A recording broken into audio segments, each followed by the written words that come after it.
Welcome everyone to this section on group by. In this section, we're going to be discussing group by and aggregate functions. Group by is a SQL statement that will allow us to aggregate data and apply functions to better understand how data is distributed per category. In this section, we're first going to begin by discussing aggregate functions without any group by applications. Then we'll learn about group by. With part 1, we'll just discuss the theory behind it. And then in part 2, we'll actually show you some implementation of group by statements in pgadmin with pgsql. Then we'll have some challenge tasks for you to solve with group by. Then we'll discuss the having call, which is going to allow for filtering in conjunction with a group by statement. And then we'll have some challenge tasks to make sure you understood the having statement. Let's get started. I'll see you at the next lecture.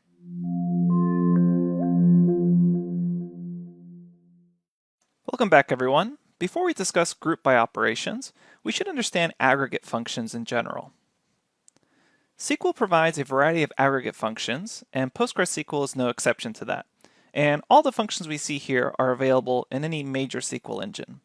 The main idea behind an aggregate function is to take multiple inputs and return a single output. Now, PostgreSQL provides many different types of aggregate functions, and you can check out the link in this slide in order to go to the official documentation page, but we're just going to discuss the most common aggregation functions in this particular lecture. The most common aggregate functions are average, which returns the average value or mean value. There's count, which we're actually already familiar with. It returns the number of values or rows returned. Then there's max and min, which return maximum and minimum respectively. And then there's sum, which returns the sum of all the values. So it adds everything up in that particular column. Keep in mind that aggregate function calls happen only in the select clause or the having clause. We don't know about the having clause quite yet, but we're going to learn about it later on in this section. Some special notes to keep in mind for certain particular aggregate functions is the average call returns a floating point value many decimal places long. So for example, it could be something like 2.342418, etc. And you can use the round function on top of average to specify precision after the decimal. So we'll see that in this particular lecture. And keep in mind that count simply returns the number of rows, which means by convention we could just use count asterisk in order to see the number of rows. We can either pass in a specific column or just an asterisk since it's essentially the same thing. But we've already discussed that before. Let's go ahead and see some examples of aggregate functions in our own database. I'm going to head over to pgadmin now. All right, let's begin by exploring the film table since we'll be using that. So we'll say select everything from film. And if we run this, we can see we have a film ID, title, description, and then release year, language ID, and we also have this replacement cost. Notice we have several values here. Let's imagine right off the bat, I wanted to know what the minimum replacement cost was. Well, what I could do is call my aggregate function, and then I'm going to call parentheses, since this is a function call, and I call it on that column, replacement cost. And when I run this, it's going to return back the minimum replacement cost. So at a minimum, we're going to have to spend $9.99 to replace a certain film. Now that also means certain films are more expensive. So maybe we have a budgeting question asking what's the most we can expect to pay to replace a film. In that case, we can just call max and figure out the maximum replacement cost. So the maximum replacement cost now reported back is $29.99. So that is the min and max function, pretty self-explanatory, and you can call them just on any column here. Keep in mind, if we were to try to call something else, like let's say I also wanted to call a film ID column for some reason, that doesn't really make sense. And the reason for that is we're just actually calling an aggregate function on a column, which means max replacement cost just returns a single value. So it doesn't really make sense to call another column with this. In order to call other columns, we'll have to learn about the group by statement, which is coming up next. So keep that in mind. When you're doing just simple calls or queries like this, where we want to figure out the min or max, it doesn't really make sense to call other columns there, since we're aggregating a bunch of values to just a single value. What you could do is something like min replacement cost from film, and we run this, and that works. And the reason this works is because that function, maximum, and this function, minimum, are both returning a singular value. So this will be the max and min for your replacement costs. So keep in mind, because those rows happen to match up, that sort of query makes sense. Okay, let's explore the other aggregate functions we talked about. We're already familiar with count, which is essentially just counting the number of rows returned. So we can say select count and asterisk, run that, and that returns back how many rows we have. So we have 1,000 films. And keep in mind this works on any column. So we could also say film ID, and that's essentially the same thing. Since that's the case, by convention, we typically just write an asterisk there. And we're already familiar with count. Let's imagine we wanted to know the average replacement cost. What I could do is say average replacement cost, run that, and that's going to grab the mean or average from the film table. However, you probably noticed it looks a little strange here, and that's because by default, this average call gives you a lot of significant digits. So if we expand this column, notice how I'm stretching it out here, we can see that it's actually 19.984 and then a bunch of zeros. So realistically, you probably don't want all these significant digits past the decimal point. So what we can do is wrap this around with a round function, and the round function actually takes in two parameters. One is the value you actually want to round, and then we're going to put a comma here and how many decimal places we want to round it to. So we'll say to 2 decimal places. And this is essentially a mathematical call on this result. So it's going to take this result and then round it to just 2 places past the decimal. And then when I run this, notice I get back $19.98 as the average replacement cost from the film. And we can always edit this if for some reason we wanted 3 decimal places. We can run that and it keeps going. If I said 4, as you may have guessed, it'll start including the 0. So you can either stretch out this column to see all the results if you don't have that rounding call, or realistically, you're probably going to want to round this to some degree. Again, notice how round uses parentheses in order to organize its parameters or its inputs. Here we have the input that we're trying to round, and then the second parameter is how many decimal places. So we discussed average, count, max, and min, and then we finally have sum, which is going to sum all the values in a column. So what does that actually mean?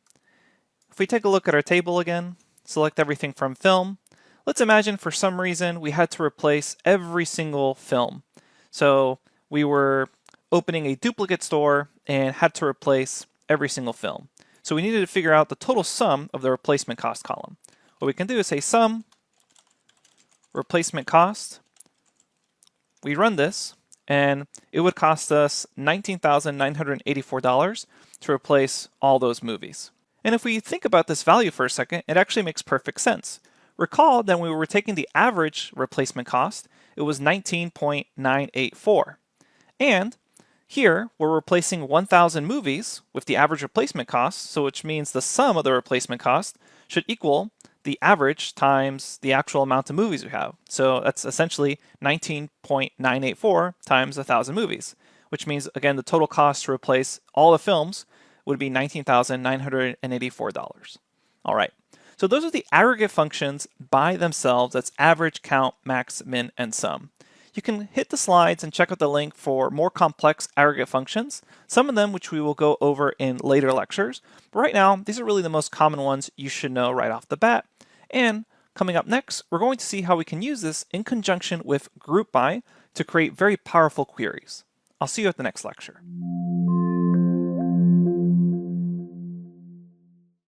Welcome back, everyone, to part 1 of our lecture series of group by. Group by allows us to aggregate columns per some category. Let's first explore this idea with a simple example, and then we'll go over the SQL syntax. Let's imagine we have the following table. We have some sort of category column. Here we have A's, B's, and C's, and then some data value associated with them, such as 10, 5, 2, etc. We could imagine that maybe the category here stands for some sort of company, and the data value is how much we sold to that company. So we had one deal of $10 for company A, later on we had a $5 deal for company A, then a $2 deal for company B, and so on. So when we're actually performing a group by, there's a couple of key things to consider. The first is this category column. We need to choose a categorical column to perform the group by on. That is to say, categorical columns are non-continuous, or at least we're treating them as non-continuous for the sake of the group by. Now, something to keep in mind is these can actually still be numerical, such as cabin class categories on a ship, class 1, 2, 3, and so on. And you should also keep in mind that they actually may appear continuous, but you could treat them as a category. For example, if you recall to our DVD rental database, we have different rental rates available, such as 99 cents, $1.99, $2.99, etc. We could treat each of those rental rates as its own separate class or own separate category. So just because something is being treated as categorical doesn't necessarily mean it's non-numeric. And we're going to see different examples of that in the next lecture when we actually program out in SQL some group by statements. But let's first go through the idea of what a group by actually does and how it relates to aggregate function calls. So the way a group by operates is the following. We have already chosen our categorical column. Then what we're going to do is essentially split this table up on a per category basis. So we have everything that went with category A, then B, then C. And then we have the corresponding data values.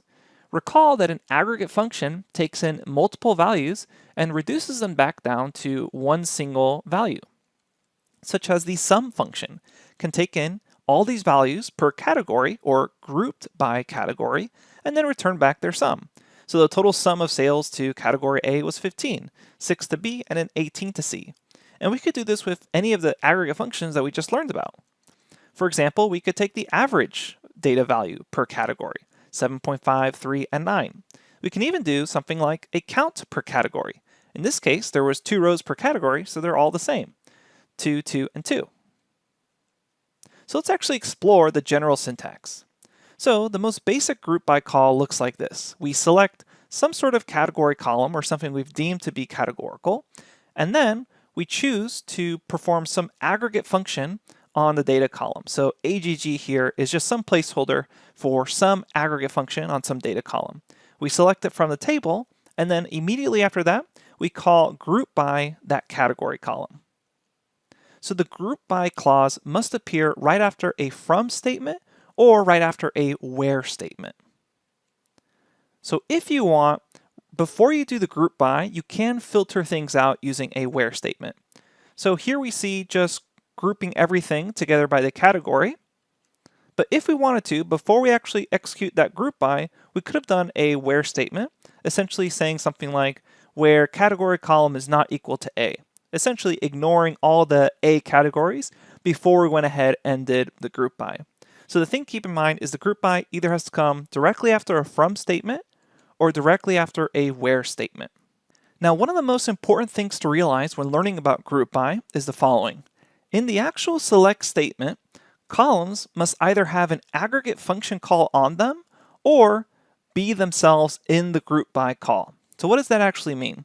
This is where beginners often get tripped up in learning about group by, so pay close attention to this one. So if we're using a group by statement, then if we're selecting that particular column just by itself, it must be included in the group by statement. So notice here, I've decided to select the category column, then that particular column must also appear in the group by statement. The only exception to this is if I'm calling some sort of aggregate function on the column itself. So in this case, because I'm aggregating something on the data column, it does not need to be included in the group by statement. So let's imagine a different example. We can have something like select company, division, and then sum of sales. So we can imagine we had 3 columns in this table. One were different companies, and then the divisions within that company, and then different sales per division per company. So what we're doing here is, again, notice that if I'm selecting a column, such as company and division, then they must also appear in the group by statement. So that means we can group by multiple columns, and we essentially just decide the order to group by, in a very similar fashion that we decided the ordering of different columns when we learned about the order by statement. So again, here I'm selecting column and division. Since they don't have an aggregate function, they must appear in the group by clause. Notice again, the sales doesn't appear in the group by statement, which means it must have an aggregate function associated with it. So essentially what this is returning is the total sum of sales per division per company. And keep in mind that the where statements should not refer to the aggregation result. So you shouldn't be trying to do any filtering using a where statement on sum of sales in this case. Later on, we are going to learn how to do that using the having statement to filter on those results. But for right now, if you are using a where statement in conjunction with a group by, that where statement shouldn't make a reference to what is being aggregated, such as sum of sales. That is what the having statement is for, that we're going to learn about later. So notice what we're doing here is we're saying select company division sum of sales from finance table, where division is in marketing and transport, essentially filtering out the divisions before we actually perform the group by on the company and division. And again, notice here, company and division appear in the group by, sales does not because it has the aggregate function associated with it. Here's another example that if you want to sort the results based on the aggregate, you have to make sure to reference the entire function. So in a simpler example here, let's say we wanted to sum the sales, total sales per company. Then we could select company, sum of those sales from the table. We would group by company. And then the other thing to notice here is if I actually wanted to order by the sum of sales, I don't just say order by sales, I have to say order by the sum of sales. So notice that whatever I'm ordering by, that total statement should exist somewhere in that select clause. And then you could add something like limit 5, which would essentially show you kind of the top 5 sales or bottom 5 sales, depending if you did ascending or descending order per company. All right, so I know we just went over a lot of this, and it's best learned through practice. So I'll see you in part 2 in the next lecture, where we actually practice on our own DVD rental database. I'll see you there.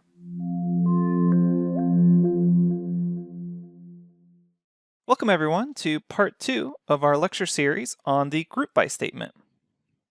Let's go ahead and jump to our database and work through some group by examples so we can actually build in some practice into creating a query that would work with a group by clause. I'm going to head straight to pgadmin. All right, here I am at pgadmin. First, what I'm going to do is explore the payment table. I'm going to do this just by saying select everything from the payment table. Typically we wouldn't do this, but since we have a small table here, it's not so bad to just explore it. It looks like the payment table, we have a payment ID, so it's a unique identifier per each payment. Then we have a customer ID.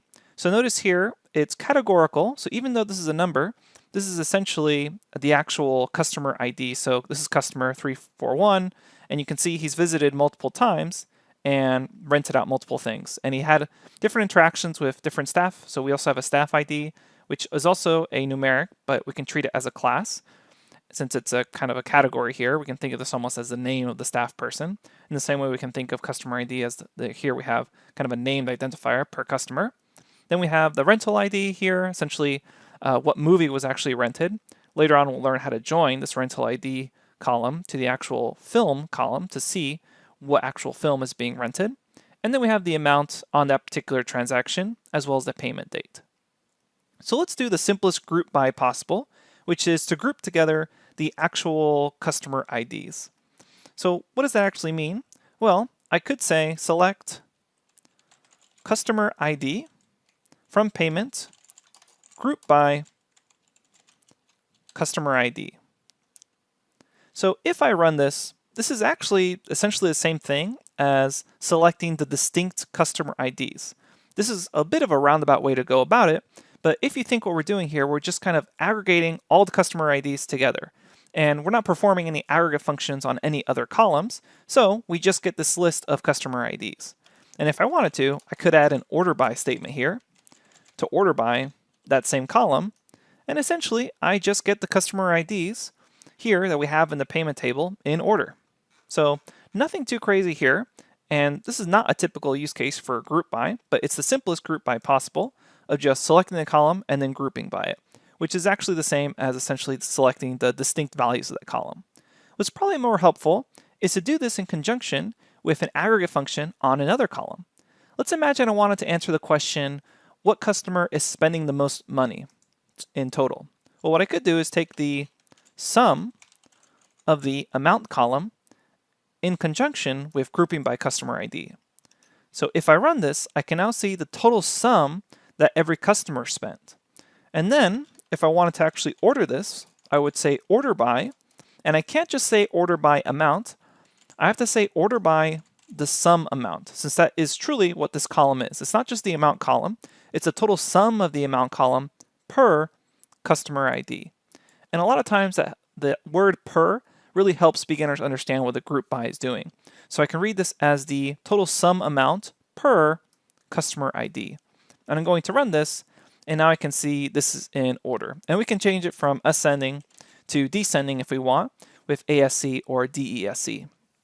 And this is a very typical SQL query that is using group by to answer a real question. What customer ID is actually spending the most amount of money? And we can do other things like actually count the number of transactions they're having. So I could do something like this. Instead of actually saying take the sum of the amounts, actually just count how many transactions they're having. So notice here the difference in the question. Sum is asking for the total amount of dollars being transacted. Count is just how many transactions are occurring. So when I run this, I can see the count here with customer number ID 148 having 45 total transactions. Okay, now what we can also do here is use group by on multiple columns. So we discussed this, but let's go ahead and see it in practice. I'm going to first quickly show you the entire table again so we can get an idea of it. So again, we have that payment ID, customer ID. Notice there's also a staff ID. So what I could start to explore is grouping by customer ID and then grouping by staff ID, or grouping by staff ID and then grouping by customer ID. So let's go ahead and show you an example of that. I'm going to say select customer ID, staff ID, and then some amount. And I'm going to group by staff ID and then customer ID.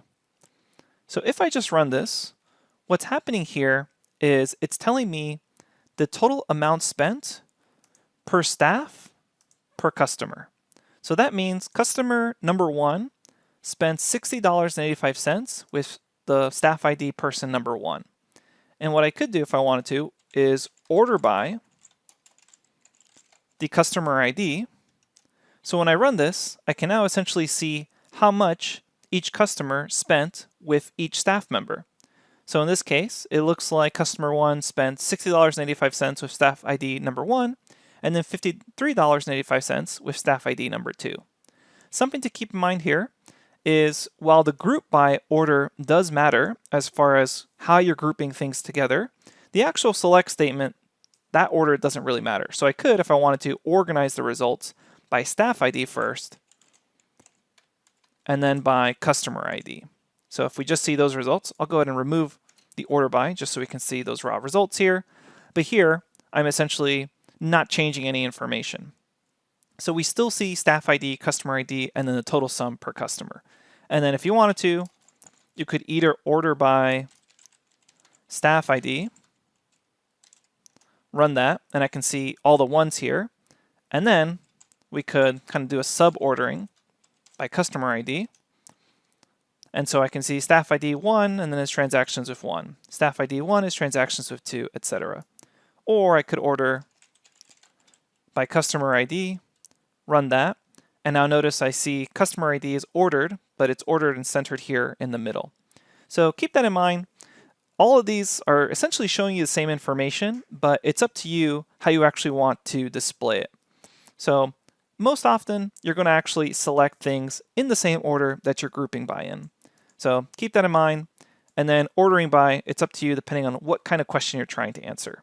So we could have also said order by sum on the amount column, run that, and we get back these results. You can order by any of these 3 columns or multiple columns.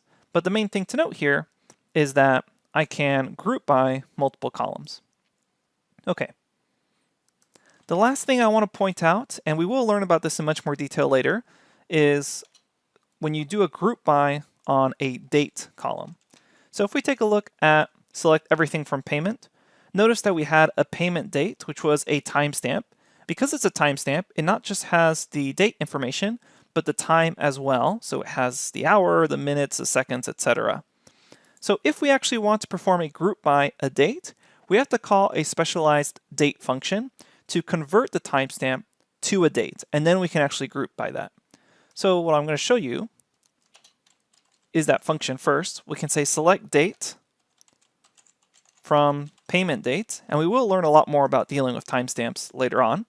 But if we just run this, we can expand this column, and notice here, it's essentially just filtered out the actual date. It's removed that timestamp information, which makes sense because we don't want to group by every single transaction per minute. What we probably want to do is just group by day. So I'm going to say select the date on the actual payment date timestamp, which is essentially just the day from payment, and then let's go ahead and group by date payment date. If I run this, this is essentially just returning back the distinct dates, but maybe I want to figure out how much is actually being processed each day. So I could take the sum of the amount column, run that as well, and then maybe I want to order by the actual sum amount column, run that, and I can see the days where we're having the least amount in total dollar transactions, or depending how I sort this, if I sort it in descending order, I can see the dates that we're having the most in dollar transactions. Again, what this date function is doing is it's extracting just the day portion from that timestamp information. Because if you just said group by payment date, the main thing to keep in mind is I don't want to just group by that payment date because it was a timestamp information down to the sub-second, which means I would essentially almost have a unique category per payment, which isn't terribly useful. However, we did have multiple payments on the same day, which is why I'm using date to extract just the actual year, month, and day information from payment date, which then means I can group by that. All right, so we've seen a couple of examples here already with using group by.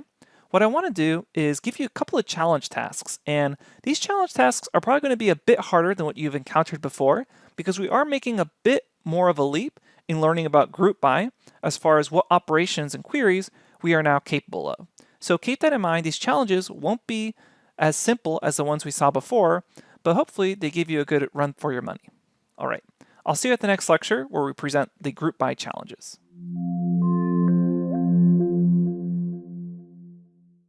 Welcome back everyone to this lecture for your challenge tasks for the group by section of the course. As always, we'll have the challenge presented, then the expected result. We'll give you hints if you need them, and then we'll go over the solution. Your first challenge task goes as follows. We have two staff members with staff IDs 1 and 2. We want to give a bonus to the staff member that handled the most payments. Most in terms of number of payments processed, not total dollar amount. So, how many payments did each staff member handle and who gets the bonus? Here's the expected result. So the expected result is that staff ID member number 2 handled 7,304 payments, which was more than staff ID number 1. So staff ID number 2 should get the bonus. Here's some hints. So the hints are to use the payment table and to make sure you understand the difference between count and sum, since only one of them should be working here. All right, and here's the solution. The solution is to select staff ID column, comma, and then count the amount column, or really any column, and then we'll say from the payment table group by staff ID. And as I mentioned, you can technically pass in an asterisk there since we're really just counting the rows per staff member. Since each row in the payment table represents a payment and we're assigning the bonus based off the total number of payments, we just count the total number of rows associated per staff ID. All right, so let's move on to the next challenge. Corporate headquarters is conducting a study on the relationship between replacement cost and the movie's MPAA rating, that is to say, its rating of G, PG, R, etc. What is the average replacement cost per MPAA rating?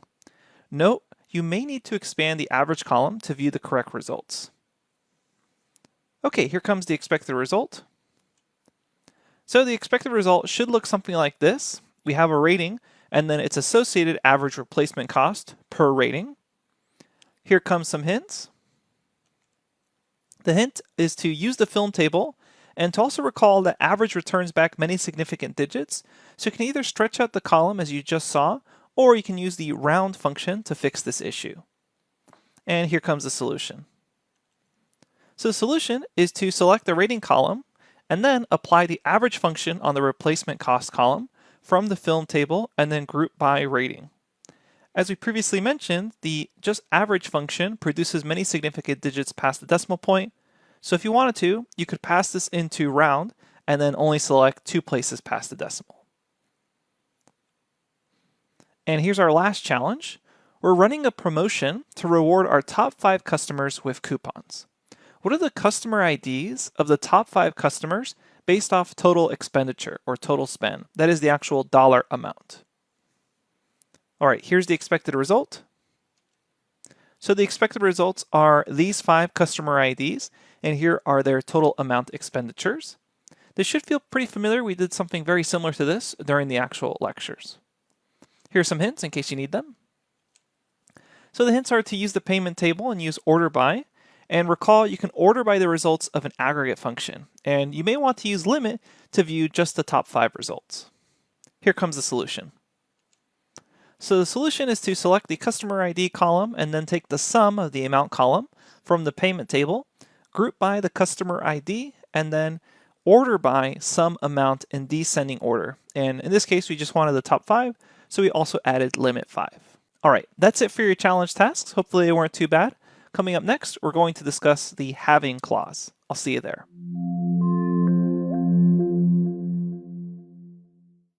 Welcome back, everyone. In this lecture, we're going to discuss the halving clause. The halving clause allows us to filter after an aggregation has already taken place, so it comes after a group by call. Let's take a look back at one of our previous examples.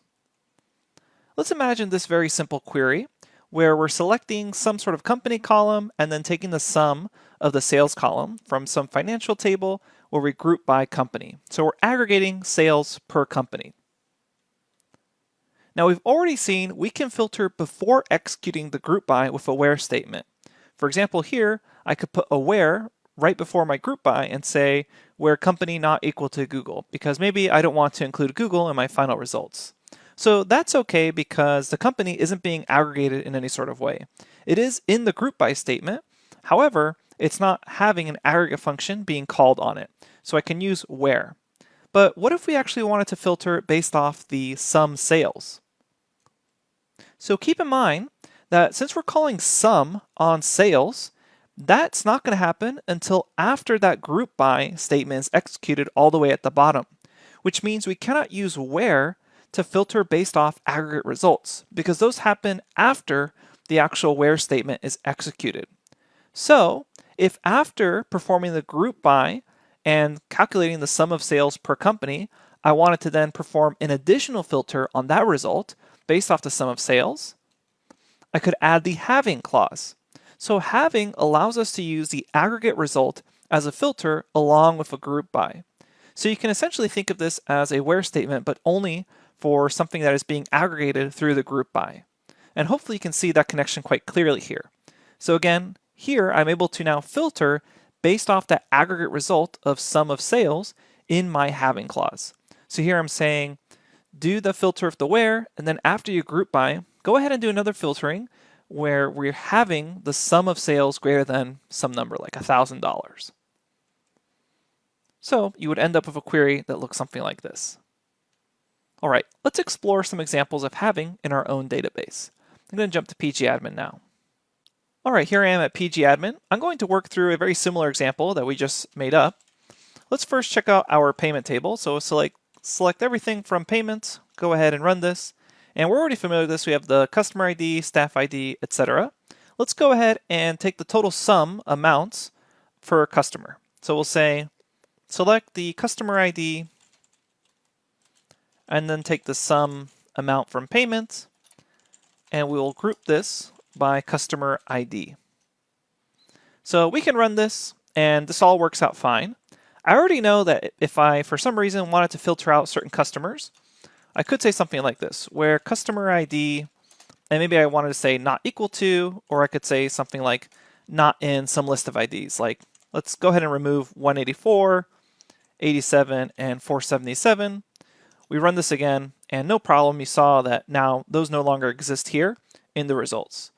Now what I cannot do is filter with a where statement on sum amount, because the sum of the amount's not going to happen until after I call the group by.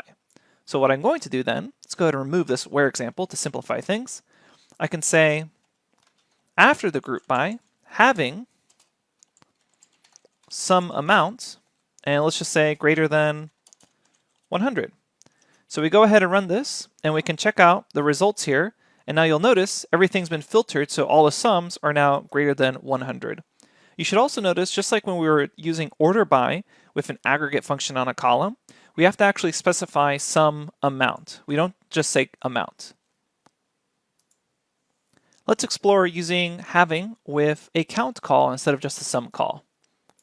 We can do this by maybe exploring the customer table. Just to remind you, we'll select everything from customer table. So this is the customer ID, a store ID, first name, last name, their email, address ID, etc. So what we can do here is, let's imagine we wanted to know the number of customers per store. What I could do is, if we scroll over here, grab the store ID and then count the number of customer IDs associated with them after I group by store ID. So we're going to say store ID and then count customer ID from customer after I group by store ID. We run this and I can see the total count of customers per store. Keep in mind, I don't have to actually pass in customer ID because this is just saying how many rows are there per store ID. So I could put an asterisk here, run this again, and you'll notice I get back the exact same results. Now let's imagine I wanted to select only stores that had more than 300 customers.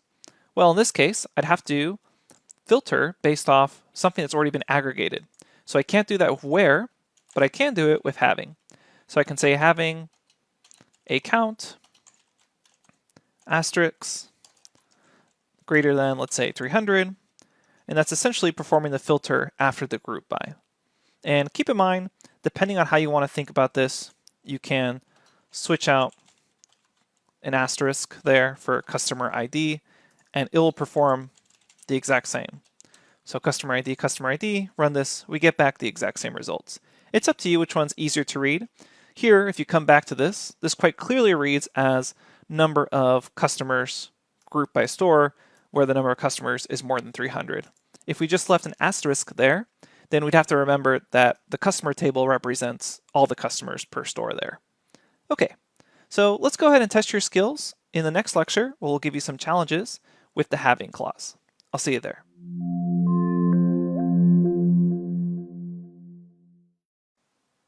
Welcome back, everyone. In this lecture, we're going to give you some challenge tasks that focus on the having clause. As always, we have the challenge, the expected result, some hints in case you need them, and then the solution. Let's get started. We are launching a Platinum service for our most loyal customers. We will assign Platinum status to customers that have had 40 or more transaction payments. What customer IDs are eligible for Platinum status? Okay, here comes the expected result. So the expected result are these 3 customer IDs, and if you want, you can also show how many transactions they had. We can see here that there's 3 people that have had 40 or more transactions. Here's some hints in case you need them. So the hint is to use the payment table and to recall that any column can be passed into a count call. Coming up next is a solution. So the solution, pretty straightforward here. We're going to select the customer ID, and then we're going to count, and you can either pass in a column here specific to the amount or just pass in an asterisk. And then we're going to grab this from the payment table, group by the customer ID, and then we're going to say having a count greater than or equal to 40. Essentially answering the question that they've had 40 or more payment rows associated with that particular customer ID, thus earning them that Platinum status. All right, your next challenge is to answer the following. What are the customer IDs of customers who have spent more than $100 in payment transactions with our Staff ID member number 2? Again, that's customer IDs of people who have spent more than $100 in payment transactions, but only with the payment transactions that occurred with the Staff ID member number 2. Here comes the expected result. So there should be only 5 customers that have done this, and then here's the associated sum. So they're all over $100 here. Upcoming are some hints. So the hint is to use the payment table and to remember to use the where statement to first filter based on the staff ID column, and then use the group by clause. And then finally, let's see the solution. So the solution, here we select the customer ID and we take the sum of the amount in order to calculate who has more than $100 from the payment table. We first, however, filter where staff ID is equal to 2. That way, when we do the group by on the customer ID, we're only considering people where the actual payment transaction occurred with the staff ID equal to 2. And then we check for having a sum amount of greater than 100. All right, and that's it for your challenge tasks. I'll see you at the next lecture.